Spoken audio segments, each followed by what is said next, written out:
everyone.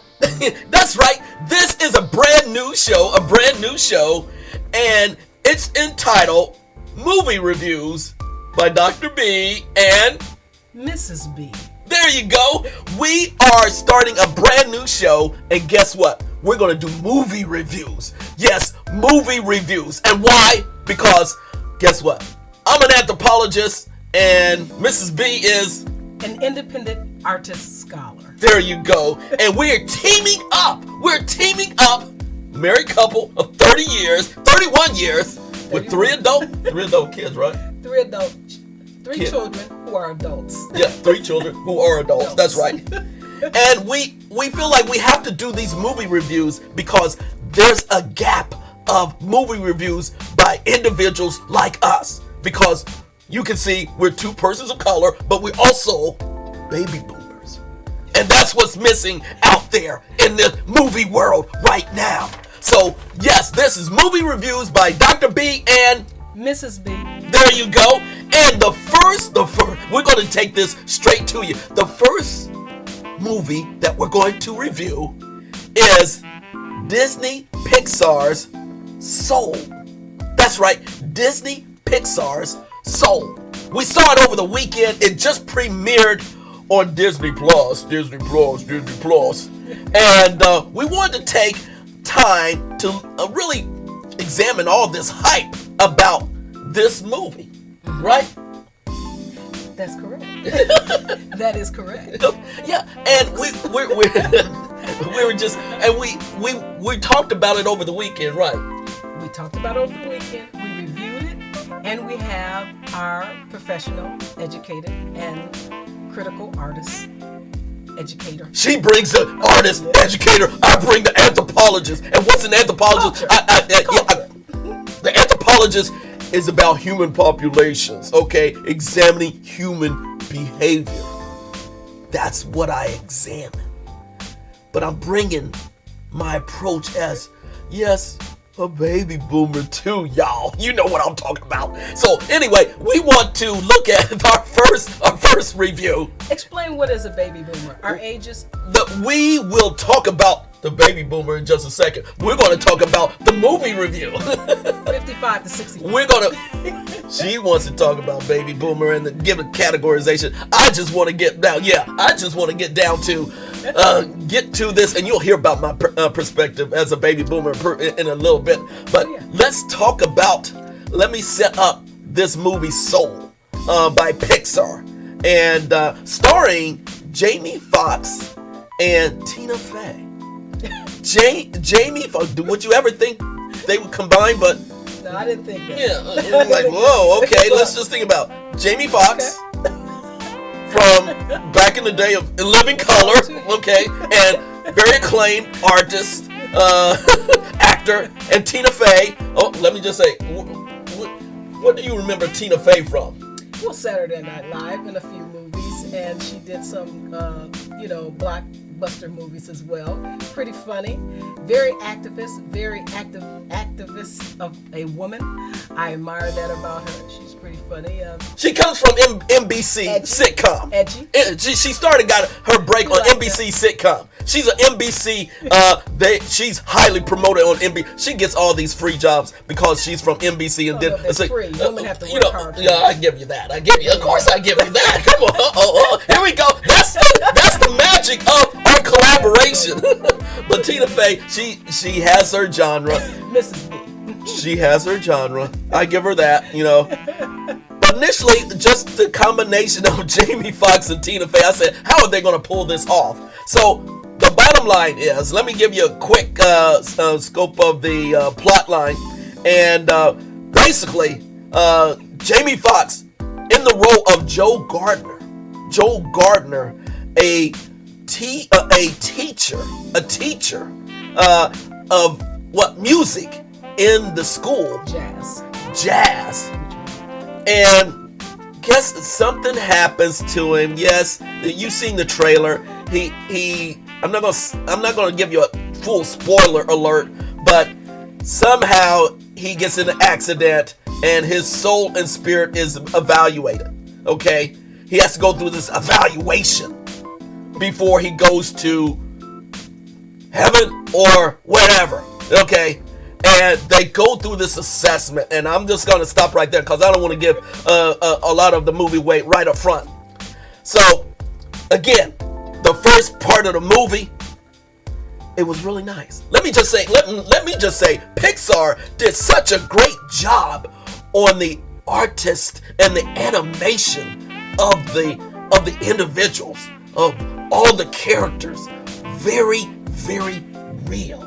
Oh yeah, well, Pixar is excellent. The best thing that Disney could have done was to team up and was to partner rather with Pixar. Pixar is a company in and of itself. And I remember seeing the Pixar company come on when Disney added them as the previous promotion to introduce them as a company. And the cinematography and the fine arts and the excellent movie motion of Pixar and the artists and the graphics was just stellar and excellent. And I thought, oh, this is really good.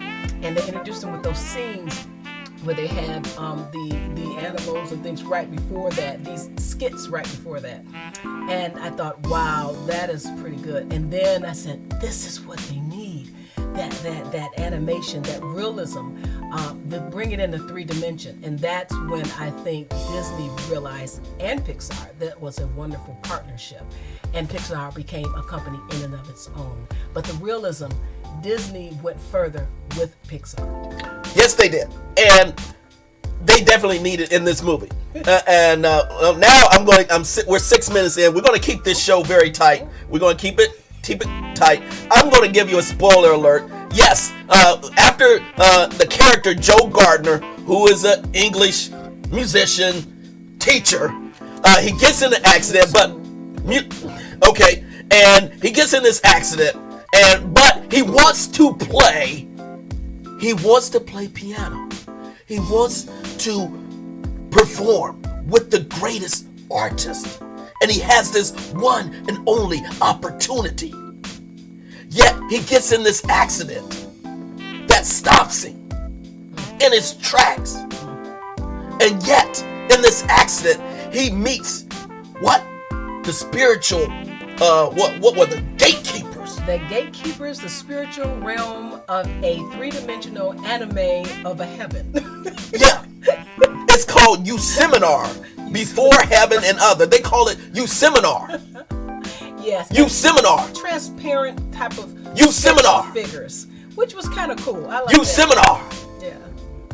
And now let me just tell you, that's where it goes to this philosophical type of movie. Yeah. And I'm going to give you my opinion right now. I'm 8 minutes in. I'll tell you what. Up to that point in time, I was buying into this. I was buying into the concept. But right then and there, I lost out. I stepped out. Yeah, I stepped out. Dr. B stepped out. I stepped out. Mrs. B still stayed in. She stayed in. This is whimsical, pretty funny, in between different types of scenes. And I thought, okay, this is fun. It kind of went towards another realm. There you go, another realm. I can get a parallel universe that kind of went down further into the deep of, not necessarily hell, but in some type of nowhere land. Yosemite, they call it Yosemite. They had a name for it, Yosemite. They get in there. Do you know that name? Yeah. They get in there, and and they go into this land area, and they go into even. I thought was interesting is not only did they go from heaven, but they went into Yosemite, and somehow Yosemite was another realm that was a kind of parallel for another religion, which then the guy that got off the ship became the chakra of almost a East Indian culture of using a chakra. Let's gotcha. But so let's not go too far down there. I thought, and that is a good point. I wondered if the kids that were watching it kind of knew what that was, unless you were. Did you? Now there you go. They went into another culture. There you go. That tells me what was the market. What was the key market? Heaven versus another culture, Christian versus non-Christian, and then I thought just being you in a avatar, whimsical way. But let me ask you, what was the target market for this movie? Dr. B was upset. Wasn't really upset. He was kind of like, don't talk for me. You talk about just, see, that's the thing about us. She tries to talk for me. I can talk for myself. I'm asking Mrs. B to speak for herself, not for Dr. B. Dr. B, you are correct. Yeah. I will say for myself, when it began to keep going between, it's like one of those movies where you go, and what is target audience? Let's stay on that. It was kind of older, because I don't know if all the younger kids. Say right there, it was older. It was older. All the jokes. Now let me just say. Innuendos within the movie. Exactly. Innuendos. The jokes were catered to an older audience, not for kids. Very smart. Not for smaller kids. Very, very intellectual. Yeah, not for young kids. It was our age, baby boomers from what was it? From 45 on up. 40 to 45 on up. Yes, that's true. So that's the reason why I was buying into Jamie Foxx and the Tina Fey initially, but when we went to that seminar world, that plastic world, which had all these, now here's the little thing that I left out, had all these great voices of other ethnicities, but they didn't talk about ethnicities in the plot of the movie. And guess what? Let you figure it out. They let you figure it out. That's okay. That's okay, but I got kind of lost in all of this. And the spoiler alert. Go ahead. When it kind of got, I was good with it and I was going along, and then it kind of veered off into the baby got the finding the match with the soulmate, and then they went through the door. I think they spent so much time on that. They were going back and forth with the soulmate going here, and they couldn't match the soulmate. That was kind of funny to find different types of people through history. And then let me just say, and then I thought, okay, I'm gone. Right about now. And then Tina it got back on track. And then it got back on, but again, and then they transfer. Here's the other connection. Here's what plot. There you go. Together. But here's the other thing that tripped me up. They changed characters.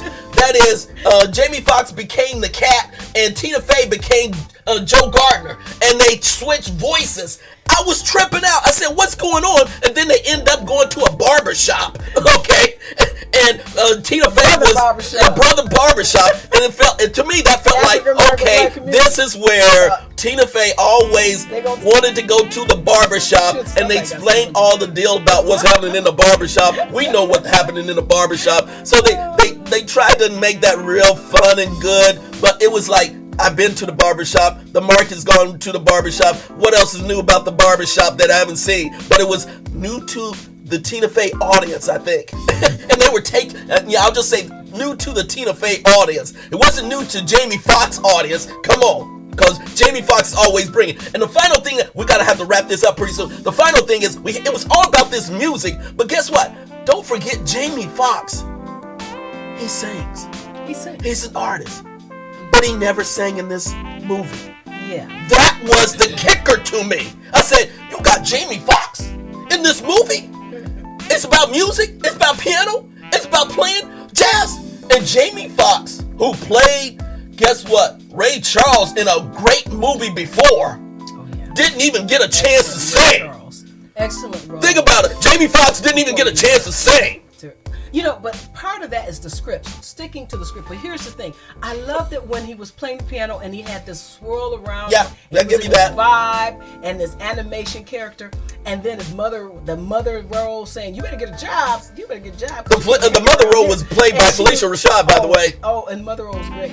And then I love that. Angela Bassett was also in the movie. When the woman, the jazz artist who ran the band, she was playing the saxophone. Oh, fantastic. And she was like, no doubt. Where's she going to go with this? Yeah. And she's like, okay, you could join. She was tough. She was a tough cookie.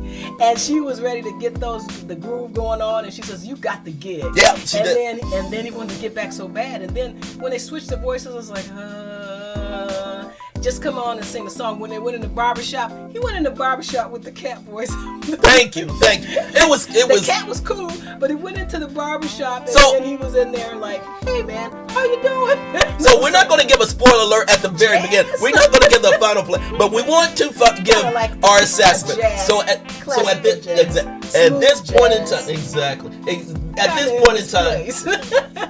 But free flowing and absolutely. So how do you give it a thumbs up or thumbs down? I give it a thumbs up. The middle part got lost. It kind of but I give it a thumbs up. Mrs. B, give it a thumbs up. Give it, show your thumbs up. And Dr. B gives thumbs down. I gave it thumbs down. Yes, I did. And I'm not gonna give it thumbs down. Yes. That's how I roll, and that's how Mrs. B rolls. That's how I roll. Pretty cool. There you go. So we're not in agreement on everything, but now that she. I'm older, mellow and taking it easy. There you go. In a positive and Holy spiritual way, peace and love to you.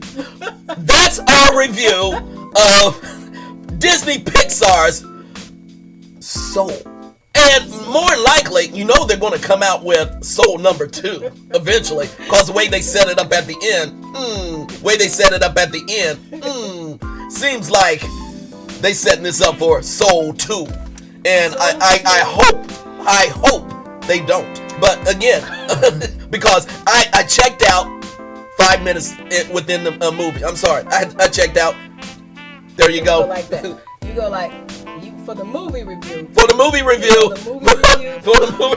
He didn't like it, but I liked it. She liked it. Okay. So, well, we encourage everybody to see the movie, and also check out our movie review out. Please like our movie review. Please subscribe to our videos, our new channel. We just starting out. We just want to get out there and provide some assessment from me, an anthropologist, and Mrs. B, an independent artist scholar. There you go. Family fun, edutainment, family education, and just having a whimsical, fun, and happy time. It's 2021, y'all. Let's get serious and let's have some fun. Thank you for your time. Stay safe. Out. Peace out, everyone.